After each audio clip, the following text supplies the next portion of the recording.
So, got my hair done for my birthday. Looks nice. I love it.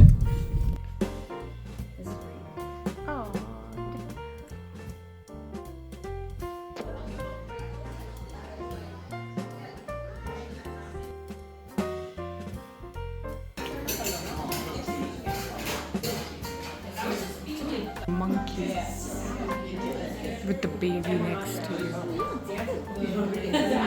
Oh yeah, your hair looks nice now. I know. Looks good. Sambal tofu. This is curry chicken and then the Turkey. And then they have scones, and this is like a potato something, and then pandan cake. Yeah, it's nice.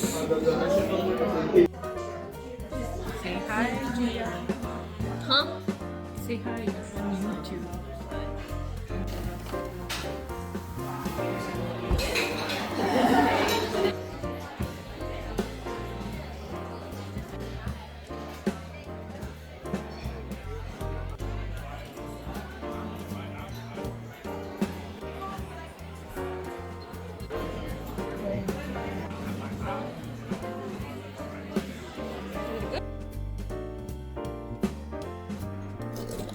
Thank you so much for all the birthday wishes, the Facebook messages, the WhatsApp texts, the phone calls, the picture posts, the digital cakes and flowers.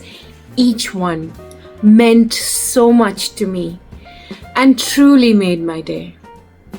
My day began with my daughters, Ria and Gia, bringing me a fruit bouquet that I really enjoyed.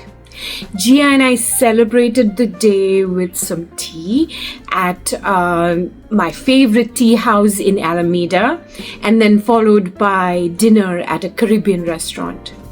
The entire day was so full of good vibes and warmth and positive energy.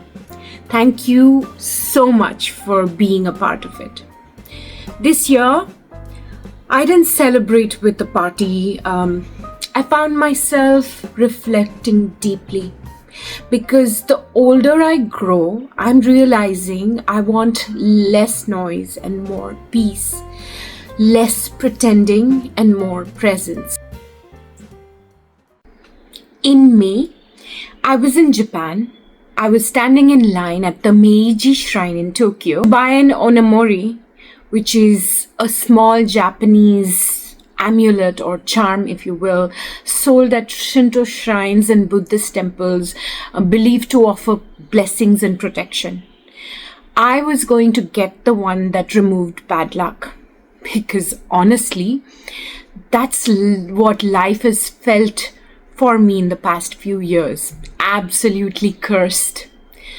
My marriage ended in betrayal. I was dragged through an extremely painful divorce. I lost my home, I lost my family, I lost my mother, I was laid off twice.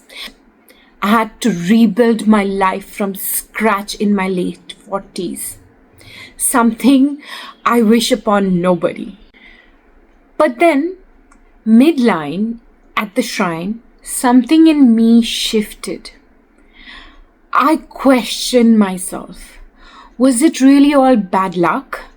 Or was the universe protecting me? And then I saw it clearly. It wasn't bad luck, it was grace.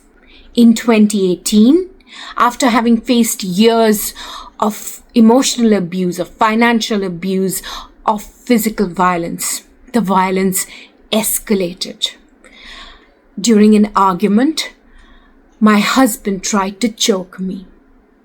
Now, strangulation is one of the highest predictors of eventual homicide. Research shows that about 45% of the women murdered by their male partners had faced strangulation previously. Women are 7 times more likely to be killed by the male partner that strangulates them. In short, that night, I could have died. I didn't know the statistics back then, and I didn't know how high risk that behavior was. But for the first time in 20 years, something inside me shifted. I realized how I had to act now.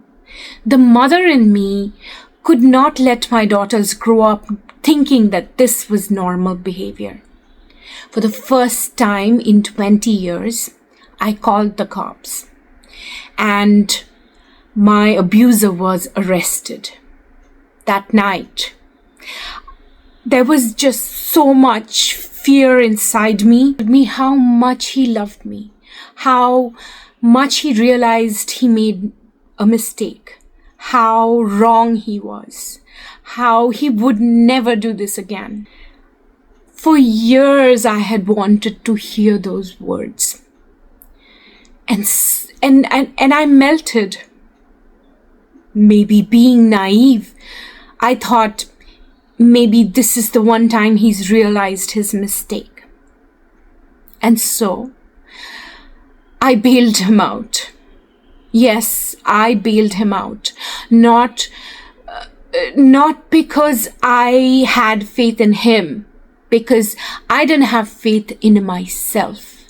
For years, I had been told how I was mentally diseased, how I was incapable of carrying on my own life. I was incapable of supporting my daughters. And somehow, over all those years, I had started to believe that. So I bailed him out because I thought that I didn't have any other choice. What a mistake that was. Because in 2019, a week before my birthday in June, I was served with a temporary restraining order. The accusation that while driving in a highway, I had pulled off my ex's wig and thrown it on the floor. Yes. That was the accusation. That's all it took. You see, the sad truth about the legal system is that a restraining order is granted on just 50% likelihood of violence, no actual proof. And for many, it's become a tool of continued abuse. That restraining order left me homeless. And now, that definitely was bad luck, I thought. In that line last month at the Meiji Shrine, I thought over it. Was it really bad luck? Or was the universe protecting me from death? I saw it clearly. It wasn't bad luck. It was grace. You see, for years, I wanted to be free, but I was bound by fear, by a deep lack of confidence and faith in myself. I was stuck in a cycle of fear, loneliness, shame, societal expectations, and it was very hard to break away. I dreamed of running away. I longed for the violence to end. I was paralyzed. I couldn't take the steps I needed to survive, to be alive. And then the universe took them for me. It protected me. I was forced into situations where I had to take those hard decisions. I was made to face my biggest fears. It helped me see my own strengths. It made me recognize where I was going wrong. It showed me the faces of those I thought were my support system and my friends. Through every failure, through every painful choice, it taught me to be stronger. This is what it looks like when the universe clears your path, not to punish you, but to set you free. So, instead of buying that onamori for bad luck, I bought one for victory. For victory over fear, for victory over shame, for victory over my past. This story is not about bad luck. This story is about choosing victory.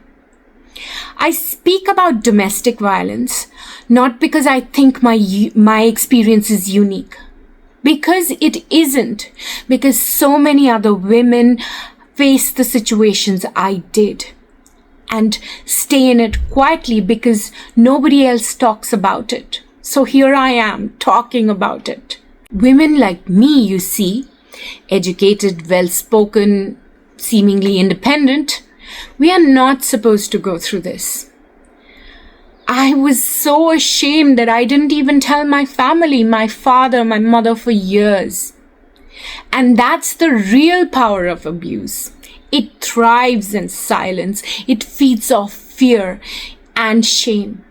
Society tells us you have a good life, you have resources, you don't have to talk about it. Don't make it uncomfortable. Because no one talks about it. No one understands it. Not the victims, not their families, not our communities. So, I choose to speak the inconvenient truth because even if one woman is watching this and watching my story and realizes she's not alone, then all this vulnerability is worth it. And freedom, real, honest, internal freedom is worth the struggle to get there. So, thank you for the birthday wishes.